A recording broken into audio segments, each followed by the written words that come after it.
Preferred preferences are preferences that are deemed as more or most important.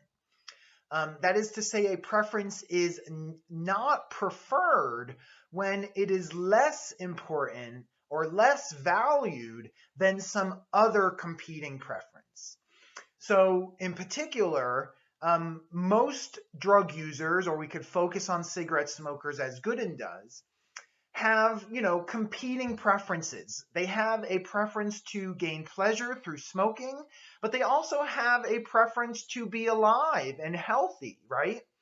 And presumably, most cigarette smokers see the preference for life and health as more important, more valuable than the preference to continue smoking cigarettes just to gain pleasure.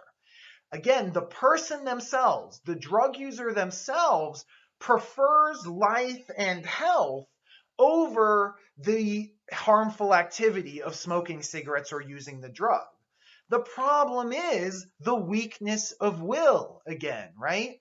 The better half of that person knows and prefers to stop smoking. They know they should stop smoking. They want to stop smoking. But the worse half, right, the weak half, just cannot fulfill or satisfy that preference. The weak half of that person continues to fulfill the less important preferences.